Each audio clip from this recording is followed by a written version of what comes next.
Welcome, welcome, welcome. Today we are talking about fiscal policy. And fiscal policy is similar to the monetary policy that we talked about the other day. This is another method used by the federal government to achieve economic objectives. When taxing, the government can lower taxes to stimulate the economy because they're lowering the taxes. There's more money available to people to spend. When they raise the taxes, they are slowing the economy because people have less money.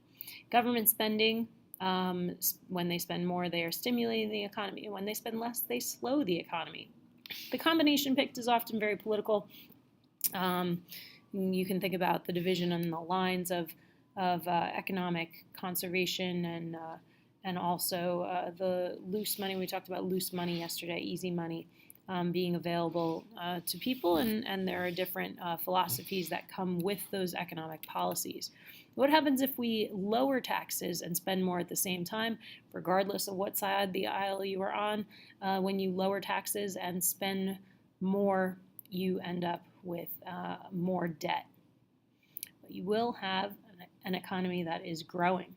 So here's monetary policy versus fiscal policy, just kind of seeing them laid out next to each other. Monetary policy is controlled by the Fed. They have tools to affect the money supply, the actual money. That's why it's the monetary. These are the interest rates that they can change, the reserve requirements, how much money has to remain in the bank, open market opportunities, whereas fiscal policy is controlled by Congress and by the president. That's their budget that they are creating, fiscally responsible. It's their finances, and it relates to government spending and taxing. Okay, so a federal budget is the financial plan for a future period of time, and it's normally the next full year. The government lists the proposed expenses for the year, and the expected revenue to pay for those expenditures is called our federal budget. A balanced budget is where the revenues equal the expenses. That rarely happens. If they decide that they are going to budget out $100 is spent, then everything is balanced. However, most of the time, and we have a surplus or a deficit. It's not usually equal when the national budget is not balanced. We will sometimes have a surplus, though we have not had one since the late 1990s. That means that money is left over. The word that we're more familiar with recently is the deficit. And this occurs when expenses are more than revenue. And we'll talk about where exactly we get the revenue, how the government brings that in. But that is resulting in the need to borrow money. So the national debt, when the federal government has a deficit, it must borrow money to pay for the expenses. And the borrowed money also becomes part of the debt. It's the amount of money that the federal government owes to banks or institutions or to other countries, for example, China.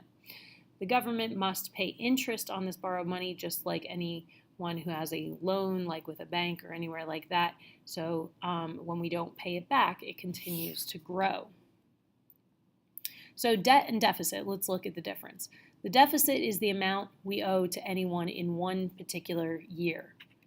The debt is the total amount of money that we owe for all years, and that's accumulated deficits. So the debt is going back all the way to the beginning of for America's payment of the American Revolutionary War. Any deficits from those years are combined to reach our total national debt. And the debt is currently actually over $19 trillion, and it is over $61,000 per person. So we're going to take a look at that. If they divided it up by citizen, it comes out to about 61,000 because our debt has increased, but our population has not at the same rate. So here's the U.S. debt clock, and you guys can look at that. It's kind of scary to watch the debt clock just increasing, the federal spending just going up. It's up by 128% live right now, the federal deficit, and then how much it is the debt per citizen kind of takes your breath away just a little bit there. So thinking about how much debt there is. All right, we'll continue. here. Keep this moving quickly. All right, so we have a funny cartoon to look at. We have an older gentleman here. He says, "Don't touch Medicare." Government spending on medicine and medical health care for older people. And then we have an older lady saying, "Don't touch Social Security." And then we have a military guy saying, "Don't touch our defense spending." And, they got this guy right here who has to pay for his student loans. So he says, "Don't touch my student loans." And then we got a farmer here saying, "Don't touch the farm subsidies, the money that the government's giving him to help make his crop more productive." And then when it's time, Uncle Sam, reaching out his cup there, can anybody contribute? And that's his taxes. And people are saying, "Don't touch us. We don't want anything." So they want all of the money being given to them, but they don't want to contribute anything in taxes. And this is, that's pretty common, obviously, right? You want to get what you can for free, but you don't want to have to pay anything for it. But obviously, if we don't, then we end up with that debt clock that I just mentioned. So you either have to raise the taxes or you have to decrease the spending, but there's really no other way around it. It's money, it's numbers.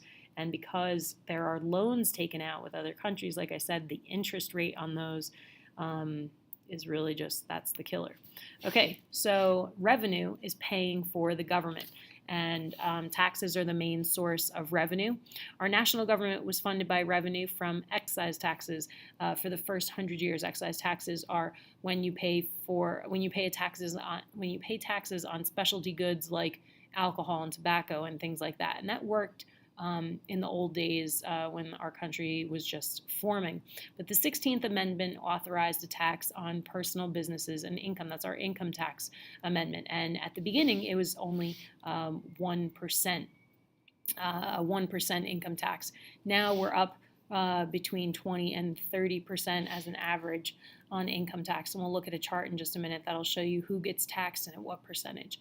Income taxes are currently the largest source of revenue for the federal government, for the Fed and most state governments. So here are the principles to taxation. They look at somebody's ability to pay. Taxes are set at different rates for different income levels.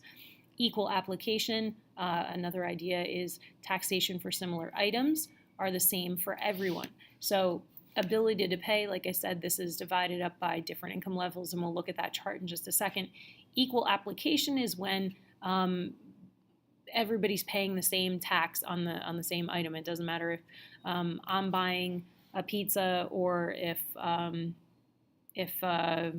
LeBron James is buying a pizza, or if a guy who's struggling to find somewhere to stay overnight in finding housing or something like that is going to go and buy a pizza. Regardless, everyone has to pay the same tax for that pizza. Okay, so a scheduled payment, our taxes, is when taxes are paid on a schedule as you go. You don't have to pay in one big lump sum or pay all at the same time. You have scheduled payments. Other ways to pay for the government are in fees. Government charges for various licenses like marriage, hunting, and fishing licenses. People use the service, pay for it with a fee. Fines, money charged as a penalty for breaking the law. Local government raises a lot of their money from various traffic violations. Income taxes, you pay when you guys get a job, when you start working your job. You will have to fill out W-2s and all kinds of forms and things like that, and choose what kind of tax bracket you're gonna put yourself in, and that will make you eligible for paying taxes, and you'll pay a tax on your income and your earnings. The amount you pay is calculated based on how much you earn. There is a progressive tax in the United States, and that means that the more money that you make, the higher your tax rate will be, and it becomes progressively higher. So this is the progressive tax regulation from the 2011 federal tax rates. These are standard deductions for single and for being married. If you're filing jointly, it's per household. So you look at someone who's maybe working a part-time job or seasonal, they're in the 10% bracket. And if they're single, then they're only going to pay 10% of their earnings here, but 10% of their $5,000 might actually come out to really be something that's going to make a huge difference. So when you are only making $5,000 a year, $500 is really important. That money is really difficult for a person to part with, but they're not on a flat tax rate. If you were on a flat tax rate, then everyone might have to pay 25 or 28%. That would be far more detrimental to a poor person to lose 25 or 28% of their earnings. So one of the reasons why we have progressive taxation is to cut a break for folks who are trying to get their money together, trying to save what they can. A teacher salary somewhere in the state of North Carolina just barely coming into this 25% tax rate here, but goes all the way up to a nice starting doctor or lawyer salary, and so all kind of put into the same tax bracket. More successful doctors and lawyers and engineers and folks might be sitting in the 28% tax bracket. Business companies, corporations, and investors looking into the higher 33, and not 100% sure what the higher percentages are. There are quite a number of arguments coming up even now as to the tax break that could be coming under President Trump with the higher percentages here. So based on average salary, who would be in the higher tax bracket? We see the different percentages here. A doctor or a construction worker, obviously a doctor would be in a higher tax bracket. Accountant or a custodian, accountants make more. They're going to be in a higher tax bracket, right, anywhere between 25 and 28 versus a custodian salary. And principal versus a teacher, principals making either in the 28 or 33%, whereas teachers are in the 25, in some places might even be in the 15% tax bracket. Okay, other taxes. Sales tax is a tax collected on most goods. Sales tax in Iredell County is 6.75%. In states, there are some states that do not have a sales tax, but they pay for their taxes in different ways. So there might be taxes levied on, there might not be a state tax, there might not be a state tax, but their sales tax is higher. So when I lived in Texas, our sales tax was over 8%, but I didn't have to pay a state tax at the end. So the state didn't take my income tax, but I paid for it basically in my sales and in the goods and services that I bought there through the year. The excise tax, which I talked about before, is a tax on only certain goods like air travel, tobacco, alcohol, gasoline. One of the reasons why air travel is so expensive on all those taxes. You might find a good deal for, whoa, I can get to New York for $100, and then all of a sudden the taxes come in and I'm clearly paying much closer to $200 for my trip. Sales and excise taxes are regressive taxes. That means that it takes a larger percentage of income from low-income groups. A wealthy person and poor person both need gas, but the gas tax is going to take a larger percentage of the poor person's income. That's kind of what I talked about with that, like flat tax before, is if we applied a flat tax percentage, a person who's making less money obviously is going to feel it a lot more. They have less money to begin with. I know a flat tax, or what we call regressive tax, definitely hurts our poorest communities and our poorest families the most.